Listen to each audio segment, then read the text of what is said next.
Hello, I'm DerTebbers, and this is your indie review of To the Moon by Freebird Games. If your loved one was dying, and they had one wish about their life, what would you do to make that wish happen?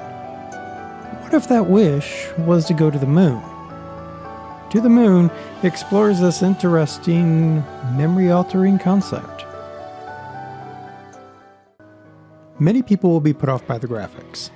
Not necessarily because the graphics are classic SNES-like, but rather because you play at a locked resolution that is painfully small on today's 1080p monitors. Now, you can overcome this by using the Windows Zoom feature. That's Alt-Enter to force Windows mode, and then the Windows key and the plus sign to turn on the zoom.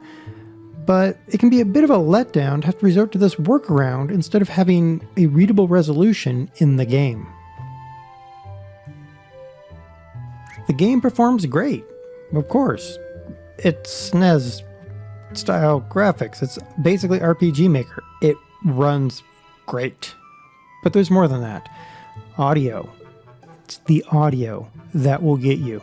From what amounts to haunting piano scores to chase music, the game is done beautifully from the aspect of sound. It hits all the right notes, pitch perfectly. This game is a great example of a game that uses dialogue to drive a story. There are no battles. Okay, there is a battle, but I'll let you discover that. Just puzzles as you seek to fulfill a dying man's wish to go to the moon. Now that seems relatively straightforward, but there's more to it. And the presence of the straight person and the Joker as main characters and their interplay makes the game enjoyable throughout as you wait to see what are they going to say or do to each other. That is, until everything changes. The game is not hard or overly long. It's about 3.5 hours, give or take, though there is one annoying point where you have to trigger the jump object while on a horse, and I finally had to walk away for a while and come back and try multiple times to find that the trigger is this ridiculously small point, and you basically have to stand on the head of your associate on the horse to get the trigger point. And the developer has acknowledged that is a problem, and they can't fix it, or won't fix it, but they will consider that in the future. Because this is just episode 1.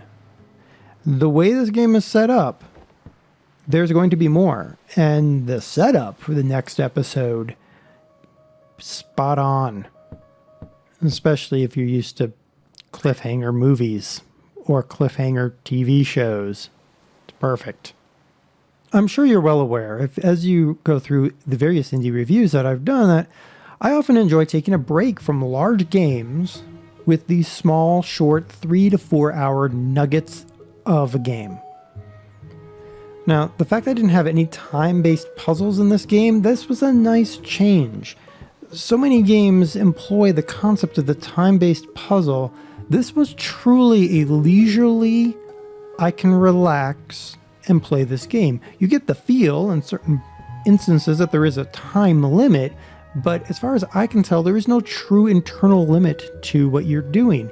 It's not like a late game in Never Alone. It's not like some of those other titles. It kind of reminds me of the Portal 2, the place is collapsing, but you can take as long as you want to solve this puzzle kind of thing. And I really enjoyed that, and I liked that.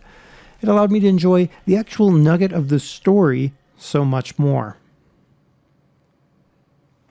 This is not going to be a game for everyone, but if you want a short blast from the SNES era, or you want a really well-crafted, dialogue-driven story, and this just might be the game for you, and especially when you look at its $10 price tag. I might say the $10 price tag is a bit high. If you can pick it up at 50% off, you're going to have an even better time, because you're not going to think, oh, I've got to enjoy it this much for $10. Be a little bit lower of an enjoyment point, perhaps. but I think it's a perfectly viable $10 game.